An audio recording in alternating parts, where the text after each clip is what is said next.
سلیم کی 3 بیٹیاں تھیں اور اسے کینسر تھا۔ اس کے بھائی الطاف کے 3 بیٹے تھے۔ وہ بولا اپنی جائیداد میرے بیٹوں کے نام کر دو، میں اپنے بیٹوں کے لیے تمہاری بیٹیاں لے لوں گا۔ سلیم نے ساری جائیداد الطاف کے بیٹوں کے نام کی تو اس کمبخت نے سلیم کو بیٹیوں سمیت دھکے دے کر گھر سے نکال دیا اور وہ روتا دھوتا باہر نکلا ہی تھا کہ اٹیک سے مر گیا اور اس کی بیٹیاں لاپتہ ہو گئیں۔ کچھ عرصے بعد الطاف کو کینسر ہو گیا تو بیٹوں نے گھر سے نکال دیا۔ وہ سڑک پر بھیک مانگ رہا تھا کہ اچانک وہ زور زور سے چیخنے لگا کیونکہ اس کے سامنے تینوں بہنیں دھلنے بنی بیٹھی تھیں، ایک دوسرے سے ہنس ہنس کر باتیں کر رہی تھیں۔ تینوں ہی ایک سے بڑھ کر ایک حسین تھیں۔ تبھی دروازے پر ہلکی سی دستک ہوئی تو تینوں بہنیں دروازے کی جانب دیکھنے لگیں۔ سامنے دروازے پر ان کے بابا کھڑے تھے۔ سلیم نے جب اپنی لاڈلی بیٹیوں کو دلہن بنے دیکھا تو ایک لمحے میں اسے ان کی پیدائش، بچپن، لڑکپن، ہر منظر لہرا گیا۔ بے ساختہ ان کی آنکھوں میں آنسو آ گئے تھے۔ کتنی جلدی یہ وقت بھی آ پہنچا تھا کہ جب ان کی بیٹیاں شادی کے لائق ہو چکی تھیں۔ بیٹیوں نے باپ کو دیکھا تو فوراً بھاگ کر بابا کے پاس گئیں اور سینے سے لگ گئیں۔ سلیم کی آنکھوں سے بے ساختہ اس وقت آنسو بہے تھے۔ وہ رونے لگا اور اپنی بیٹیوں کو ڈھیروں دعائیں دینے لگا۔ اسے تو یہ سب ایک خواب سا لگ رہا تھا۔ کتنی جلدی یہ سب ہو رہا تھا۔ سلیم بچیوں سے جدا ہوا اور انہیں ماں بن کر سمجھانے لگا۔ نکاح کا وقت ہو چکا تھا مگر ابھی تک بارات کا کوئی نام و نشان تک نہ تھا۔ نکاح خواہ کو کب سے بلایا جا چکا تھا۔ وہ بھی بار بار گھڑی کو دیکھ رہے تھے۔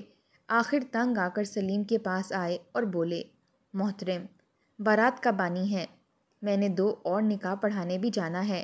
آپ نے جو وقت بتایا تھا 2 گھنٹے اوپر ہو چکے ہیں۔ سلیم بھی پریشان ہو گیا، فوراً موبائل نکالا اور الطاف کو کال کرنے لگا مگر نمبر مسلسل بند جا رہا تھا۔ تینوں دھلنے ایک دوسرے کا ہاتھ تھامے بیٹھی فکر مندی سے باپ کا چہرہ دیکھ رہی تھیں۔ آخر کیوں تایا جان اس قدر دیر لگا رہے تھے؟ دھیرے دھیرے مہمانوں نے چہمنگویاں کرنا شروع کر دیں کہ تبھی الطاف کی گاڑی سلیم کی کوٹھی میں داخل ہوئی۔ اس نے سکھ کا سانس لیا تھا کہ شکر ہے الطاف تو پہنچا، مگر یہ کیا؟ اس نے تو کہا تھا کہ دھوم دھام سے بارات لائے گا، ایسی بارات ہوگی کہ پورا شہر دیکھتا رہ جائے گا۔ آج تک کسی بیٹی کی نہ ایسی بارات آئی اور نہ آئے گی، مگر یہاں تو الطاف صرف ایک گاڑی میں آیا تھا، نہ کوئی دھوم دھڑکا تھا اور نہ ہی آتش بازی۔ الطاف مسکراتا ہوا گاڑی سے اترا اور ساتھ ہی اس کے تینوں بیٹے بھی گاڑی سے اتر کر اندر داخل ہوئے۔ سارے مہمانوں کا رخ ان کی جانب تھا۔ یہ کیسی بارات آئی تھی؟ سلیم چلتا ہوا بھائی کے قریب گیا اور بغل گیر ہوا مگر الطاف نے کوئی رد عمل ظاہر نہ کیا۔ سلیم کی تو سانس رکنے لگی تھی۔ اگلے ہی پل وہ بولا، بھائی جان، آپ نے تو کہا تھا کہ ایسی بارات لاؤں گا کہ سب دیکھتے رہ جائیں گے، مگر… الطاف فوراً بات کاٹ کر بولا، صحیح تو کہا تھا کہ سب دیکھتے رہ جائیں گے۔ میں تمہاری بچیوں کی بارات ہی ایسی لاؤں گا کہ ساری برادری میں تم سر اٹھانے کے قابل ہی نہیں رہو گے۔ اتنا کہہ کر اس نے اپنے بیٹوں سمیت کہکا لگایا تھا۔ وہ کہکے تھے یا سینے پر چلتی چھریاں؟ سلیم حیرت سے بڑے بھائی کو دیکھنے لگا۔ وہیں تینوں دھلنے چچا کے الفاظ سن کر کانپ کے رہ گئی تھیں۔ الطاف نے جیب سے ایک کاغذ نکالا اور کہنے لگا، یاد تو ہوگا، یہ گھر جائیداد سب میرے نام کر چکے ہو، اب تمہارا اور تمہاری بیٹیوں کا اس پر کوئی حق نہیں۔ سلیم کا چہرہ زرد پڑنے لگا۔ بولا، الطاف بھائی، بے شک یہ سب تمہارا ہے مگر میری بیٹیاں بھی تو تمہاری بہو بننے والی ہیں۔ الطاف آگے بڑھا اور سلیم کو دھکے دے کر بولا، ابے چل نکل، تو کنگال اور تیری بیٹیاں بھی کنگال۔ میں کیوں اپنے امیر بیٹوں کی شادی تیری غریب 2 کوڑی کی محتاج بیٹیوں سے کروں؟ چلو نکلو میرے گھر سے۔ سارے مہمان تو گویا پھٹ پڑے تھے۔ الطاف نے سیکیورٹی بلوا کر سبھی مہمانوں کو گھر سے نکلوا دیا۔ اب صرف تینوں بیٹیاں اور باپ کے بچے تھے۔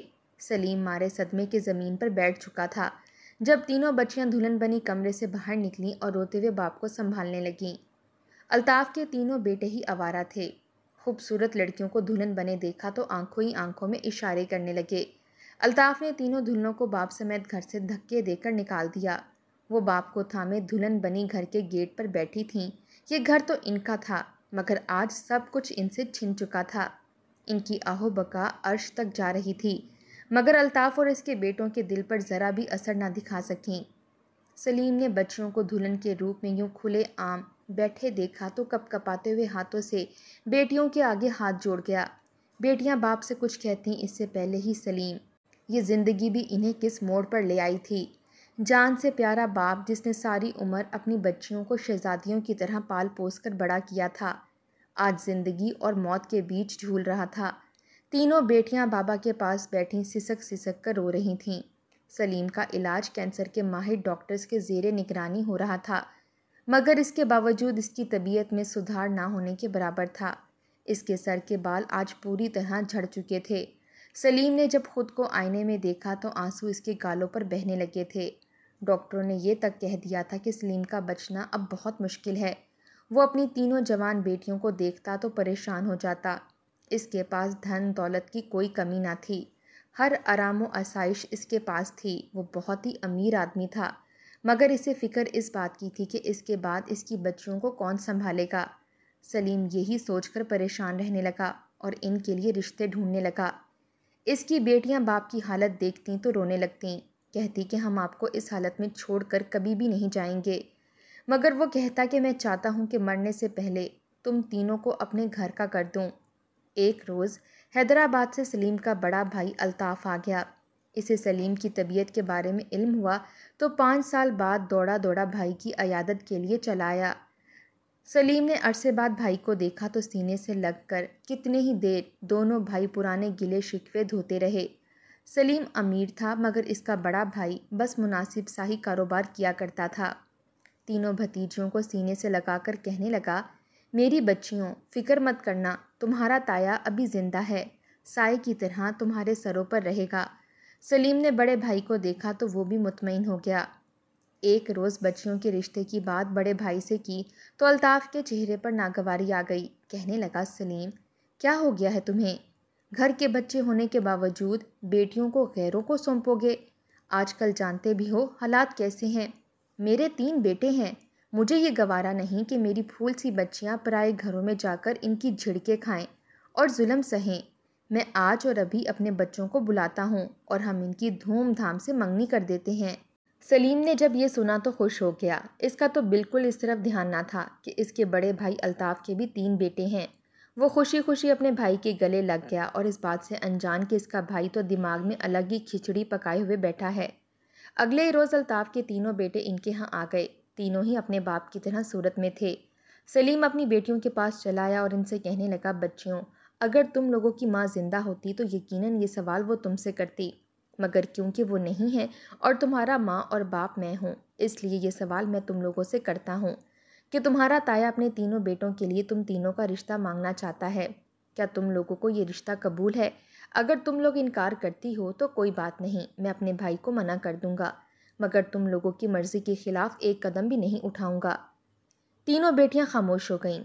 باقی 2 تو کہہ کر اٹھ گئیں کہ ٹھیک ہے بابا، آپ ہماری شادی چچا کے بیٹوں سے کروا دیں، ہمیں اس سے کوئی مسئلہ نہیں۔ مگر بڑی بیٹی سوچ میں پڑ گئی اور کہنے لگی کہ بابا، ہمارے تایا پچھلے 5 سال سے ہمارے ہاں نہیں آئے تھے، یاد ہے آخری بار وہ ہم سے بہت لڑے تھے جب آپ اور وہ وراثت کے حصے پر لڑائی کر رہے تھے۔ آپ سب کچھ اپنی محنت سے کما کر اس نوبت پر آئے ہیں، جبکہ چاچا کی نظر ہر بار ہی اس دولت پر تھی۔ وہ کہتے تھے ان سب پر میرا حق ہے۔ سلیم نے یہ سنا تو مسکرا اٹھا اور کہنے لگا کہ میں نے اپنے بھائی کی نظروں میں اپنے لیے بہت محبت اور شرمندگی دیکھی ہے۔ وہ بہت بدل چکا ہے اور یہ تو پرانی باتیں ہیں، اب تو اس کے بھی تینوں بیٹے جوان ہیں اور اچھا کماتے ہیں۔ بڑی بیٹی کچھ سوچتی رہی اور پھر مان گئی۔ سلیم نے جب یہ سنا تو فوراً اپنے بھائی کو ہاں کر دی۔ الطاف نے جب رشتہ قبول سنا تو فوراً خوشی سے جھوم اٹھا، مگر اگلے ہی پل اس کے چہرے پر افسردگی سی چھانے لگی۔ سلیم نے اسے افسردہ دیکھا تو کہنے لگا، بڑے بھائی، آپ کیوں پریشان ہو گئے ہیں؟ کیا کوئی مسئلہ ہے؟ یہ سن کر الطاف رونے لگا اور آنکھوں سے آنسو پونچھ کر بولا کہ سلیم، تم تو جانتے ہو کہ تم کتنے امیر ہو، تمہارے پاس خدا کا دیا ہوا سب کچھ ہے، جبکہ میں تمہارے مقابلے میں کچھ بھی نہیں ہوں۔ میرے بیٹے بھی نوکریاں کرتے ہیں، مگر اتنا نہیں کما پاتے جتنا تمہاری بیٹیاں ایک ہفتے میں خرچ کرتی ہیں۔ سلیم نے جب یہ سنا تو پھر گہرا سانس خارج کر کے بولا، تم فکر مت کرو، میری بچیوں کی تربیت بہت اچھی کی گئی ہے، وہ ہر حال میں رہنا جانتی ہیں، انہیں اس بات سے کوئی مسئلہ نہیں ہے کہ ان کے شوہر کتنا کمائیں گے اور انہیں کتنا دیں گے، بس محبت بھری زندگی چاہتی ہیں۔ مگر الطاف سوچ میں پڑ گیا اور کہنے لگا، اگر تمہیں برا نہ لگے تو ایک بات کہوں؟ سلیم نے کہا کہ ہاں بولو، کیا بات ہے بھائی؟ الطاف کہنے لگا، تمہاری کروڑوں کی جائیداد ہے جس پر صرف اور صرف تمہارا حق ہے۔ میرے بیٹے بھی تو تمہارے ہی بیٹے ہیں، تم کیوں نہ یہ جائیداد میرے بیٹوں کے نام کر دو۔ اگر تم جائیداد اپنی بیٹیوں کے نام کرتے ہو، میرے بیٹے خود کو کمتر سمجھتے رہیں گے۔ اگر تم اپنے بیٹوں یعنی اپنی بھتیجیوں کے نام جائیداد کر دو گے تو وہ تمہاری بچیوں کو بھی بہت خوشحال زندگی دیں گے، انہیں ہاتھ کا چھالا بنا کر رکھیں گے اور ان کی ہر خواہش پوری کریں گے۔ یوں وہ اپنا کاروبار شروع کر کے تمہاری بچیوں کو وہی زندگی دے سکیں گے جو تم یہاں پر دیتے آ رہے ہو۔ سلیم نے سنا تو سوچ میں پڑ گیا، بات تو اس کی بھی ٹھیک تھی۔ اگر وہ یہ جائیداد اپنی بھتیجوں کے نام کر دے گا تو اس سے اس کے بیٹیوں کا ہی فائدہ تھا۔ اسے اپنے بھائی کا یہ مشورہ بہت ہی اچھا لگا اور نکاح سے پہلے ہی اس نے اپنی تمام تر جائیداد اپنے بھائی اور اس کے بیٹوں کے نام کر دی۔ جائیداد کا نام ہونا تھا کہ الطاف خوشی سے پھولا نہ سمایا۔ حالانکہ وہ بڑا تھا مگر اس کے باوجود روتے ہوئے سلیم کے قدموں میں گر گیا اور کہنے لگا، تم کبھی بھی پریشان مت ہونا، یہ ساری جائیداد میرے پاس تمہاری بیٹیوں کی امانت ہے۔ اگر وہ ابھی کہیں کہ تایا جان ہماری جائیداد ہمیں واپس کر دو تو میں ایک لمحے کی دیری بھی نہیں لگاؤں گا اور سب کچھ ان کے قدموں میں رکھ دوں گا۔ سلیم نے سنا تو خوش ہو گیا۔ وہ خوش تھا کہ اگر وہ مر بھی گیا تو ان کے پاس تایا جیسا باپ موجود ہوگا۔ کئی دن تک تو وہ سلیم کی خوب خدمت کرتے رہے، وہیں تینوں بچیوں کے دل میں بھی اپنے تایا اور تایا زاد کے لیے محبت بڑھنے لگی۔ نکاح میں 3 روز باقی تھے جب الطاف کہنے لگا کہ میں اپنے بچوں کے ساتھ الگ گھر میں رہوں گا، وہیں سے بارات لے کر آؤں گا اور ایسی بارات لاؤں گا کہ تم دیکھتے رہ جاؤ گے۔ اس روز الطاف اپنے بچوں سمیت وہاں سے چلا گیا۔ یوں دونوں گھروں میں شادی کی تیاریاں ہونے لگیں۔ نکاح کا دن آیا تو سبھی مہمان اکٹھے ہو چکے تھے مگر دولہے والوں کی کوئی خبر ہی نہ تھی۔ سلیم تو پریشان ہو چکا تھا کہ کہیں خدا نخواستہ راستے میں کوئی حادثہ تو نہیں ہو گیا جو بڑے بھائی بارات لے کر ابھی تک نہ پہنچ سکے۔ لوگ تو اب تھک ہار کر باتیں بنانے لگے تھے۔ 2 گھنٹے یوں ہی گزر گئے، نکاح کا وقت کب کا نکل چکا تھا۔ تبھی گھر میں گاڑی داخل ہوئی۔ اس کے بعد جو ہوا وہ کسی قیامت سے کم نہ تھا۔ بیچاری بچیاں باپ کو لے کر دھکے کھاتے ہوئے گھر سے باہر نکل چکی تھیں۔ سلیم نے تو خواب میں بھی نہیں سوچا تھا کہ اس کا بھائی اس سے یوں بدلہ لے گا۔ وہ تو شروع سے ہی جائیداد کا لالچی تھا۔ اب جب اسے جائیداد مل چکی تھی تو اپنی عزت کا بھی خیال نہ کیا، معصوم بچیوں کو دھکے دے کر گھر سے باہر نکال دیا۔ سلیم جب بچیوں کو دلہن بنے ہوئے سڑک پر بیٹھے دیکھنے لگا تو پھوٹ پھوٹ کر رونے لگا۔ اس کے دل میں درد کی ٹیسیں اٹھنے لگی تھیں۔ جڑے ہوئے ہاتھ بچیوں کے سامنے جوڑ کر معافی مانگنے لگا، میری بیٹیوں مجھے معاف کر دو، میں اچھا باپ ثابت نہ ہو سکا، میں نے تو تم لوگوں کی زندگی برباد کر دی، مجھے کبھی بھی اپنے بھائی پر اندھا اعتبار نہیں کرنا چاہیے تھا۔ بیٹیوں نے باپ کے منہ سے یہ سنا تو پھوٹ پھوٹ کر رونے لگیں۔ باپ کا ہاتھ پکڑ کر کہنے لگیں کہ آپ ایسا مت کہو۔ ابھی وہ اپنے باپ کے ساتھ لگ کر رو ہی رہی تھیں کہ سلیم کی وجود میں حرکت ختم ہو گئی۔ وہ سینے پر ہاتھ رکھے ہوئے ہلکی سی کرہا کے ساتھ وہیں پیچھے گر گیا۔ سلیم کو ہارٹ اٹیک آ چکا تھا، اس کو تو کینسر تھا مگر کینسر کے ساتھ وہ ابھی تک لڑتا آ رہا تھا۔ امید تھی کہ وہ کینسر سے نجات بھی حاصل کر لیتا مگر آج جو اس کے اپنے سگے بڑے بھائی نے دکھ دیے تھے وہ اس کی موت کا سبب بن چکے تھے۔ ایک پل میں ان کا خوشیوں بھرا گھر اجڑ چکا تھا اور وہ جو کینسر سے لڑتا ہوا زندگی جینے کی دعائیں مانگ رہا تھا آج بیٹیوں کا دکھ دیکھ کر دل کے بند ہو جانے کی وجہ سے مر چکا تھا۔ تینوں بیٹیاں باپ کی لاش کو وہیں رکھے رو رہی تھیں۔ پڑوسیوں نے بچیوں کو دیکھا تو وہ بھی اشک پار ہو گئے اور اپنا گھر خالی کیا اور بچیوں کو باپ سمیت لے آئے۔ سلیم کی تدفین کا بندوبست کیا گیا۔ الطاف تو اس قدر دولت کے نشے میں گم ہو چکا تھا کہ اس نے ایک بار بھی اپنے بھائی کا چہرہ دیکھنے کی کوشش نہ کی۔ الٹا جس روز سلیم کی تدفین تھی اس روز اس نے اسی کے گھر میں ایک بہت بڑی پارٹی رکھی ہوئی تھی۔ خوب ہلا گلا اور گانے بجانے کیے جبکہ تینوں بیٹیاں اپنے ہی گھر میں یہ تماشا دیکھ کر دل ہی دل میں سسکتی تایا اور اس کے بیٹوں کو بددعائیں دینے لگیں۔ جوان جہاں بچیاں محلے والوں نے بھی رکھنے سے انکار کر دیا، کہنے لگیں ہمارے بھی جوان بیٹے ہیں، ان بچیوں کو دیکھ کر کہیں اونچ نیچ ہو گئی تو کل کو الزام ہم پر ہی آئے گا۔ تینوں بہنیں اس روز دل برداشتہ ہو کر پڑوس کے ہاں سے جانے لگیں۔ باپ تو منو مٹی تلے دفن ہو چکا تھا۔ جب اپنے گھر کے باہر سے گزرنے لگیں تو تبھی تینوں چاچا زاد باہر آ گئے۔ انہوں نے اپنی ہونے والی بیویوں کو دیکھا تو مسکرا کر کہنے لگے، اگر تم چاہو تو ہم تمہیں اپنے گھر میں رکھ سکتے ہیں، تمہاری ہر خواہش پوری کر سکتے ہیں مگر بدلے میں تمہیں ہمارا ہر حکم ماننا ہوگا۔ لڑکیوں نے جب چچا زاد کی جانب دیکھا تو ان کی آنکھوں میں شعلے بھڑک اٹھے۔ وہ جانتی تھی کہ ان کے کہنے کا کیا مطلب ہے۔ منہ میں سگریٹ دبائے، گریبان کھولے اور موٹی موٹی زنجیریں گلے میں ڈالے ہوئے وہ کسی لوفر لفنگے سے کم نہ لگ رہے تھے۔ تینوں بہنوں نے ان پر تھوکا اور بولے، تم جیسوں پر ہم لعنت بھیجتے ہیں، تم لوگ ہمارے باپ کے قاتل ہو، دیکھنا ایک روز کیسے تم لوگ برباد ہوتے ہو۔ انہوں نے جب یوں گلی میں اپنی بے عزتی دیکھی تو آگے بڑھ کر ان تینوں کو مارنے کی کوشش کی، مگر تینوں بہنیں خود کو کسی طرح چھڑوا کر وہاں سے بھاگ گئیں۔ کہاں گئی تھیں کسی کو کچھ علم نہ تھا، جبکہ تینوں بھائی یہ سوچ چکے تھے کہ اگر تینوں ہمیں کہیں بھی ملیں انہیں اس قدر زیادتی کا نشانہ بنائیں گے کہ وہ کسی کو منہ دکھانے کے قابل نہیں رہیں گی۔ الطاف کے تینوں بیٹوں نے کچھ عرصے ہی بعد اپنی من پسند لڑکیوں سے شادی کر لی۔ وہ بھی ایک امیر کبیر اور کھاتے پیتے گھرانے سے تعلق رکھتی تھیں۔ بڑے ہی دھوم دھام سے اس نے اپنے بچوں کی شادیاں کیں اور بہویں گھر لے آیا۔ شادی کے بعد تینوں بیٹے اپنی بیویوں کے ہو کر رہ گئے۔ بیٹے بیویوں کی بات کو حق مانتے اور عمل کرتے۔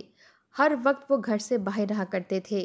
بیٹے تو کاروبار پر دھیان نہیں دے رہے تھے، نقصان پر نقصان اٹھانا پڑ رہا تھا، سب کچھ ملازموں پر چھوڑ دیا گیا تھا۔ الطاف انہیں سمجھاتا تو وہ باپ کی بات کو نظر انداز کر دیتے۔ ہر وقت بیویوں کے ساتھ باہر گھومنے پھرنے اور کھانے کے لیے چلے جایا کرتے۔ بلا وجہ خواہشات پوری کر کے وہ اپنا بینک بیلنس بھی ختم کر چکے تھے۔ ایک روز جب سالانہ خرچے کی لسٹ الطاف کے سامنے آئی تو وہ بفر گیا۔ تینوں بیٹوں اور بہوؤں کو اپنے سامنے بلوایا اور کہنے لگا، دیکھ رہے ہو تم لوگوں کے خرچے، نہ تم لوگ کماتے ہو نہ ہی کام پر دھیان دے رہے ہو۔ اس بار 10 گنا زیادہ نقصان ہوا ہے، یوں ہی چلتا رہا تو ایک بار پھر ہم کنگال ہو جائیں گے۔ کیا فائدہ اس دولت کا جو بڑھنے کی بجائے مزید گھٹتی چلی جا رہی ہے۔ آج کے بعد خبردار، تم لوگوں کو میں نے عیاشیاں کرتے ہوئے دیکھا۔ بہوؤں نے جب یہ سنا تو اپنے شوہر کو باپ کے خلاف بھڑکانے لگیں۔ بیٹے بھی کم عقل اور جاہل تھے، بیوی کی باتوں میں آ کر باپ سے بدگمان ہو گئے اور ایک روز اسے دھکے دے کر گھر سے نکال دیا۔ وہ بوڑھا ہو چکا تھا، اس نے شور مچا دیا تو مجبوراً محلے والوں کے ڈر سے انہوں نے باپ کو اندر آنے کی اجازت دے دی۔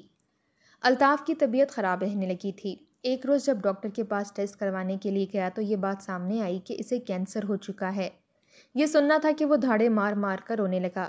بیٹوں نے جب یہ سنا تو حقارت سے باپ کو دیکھنے لگے اور بولے، ہم تیرا خرچہ مزید نہیں اٹھا سکتے، پہلے ہی کاروبار میں کافی نقصان ہو چکا ہے، اب ہم سے کوئی امید نہ رکھنا کہ ہم تیرا علاج کروائیں گے۔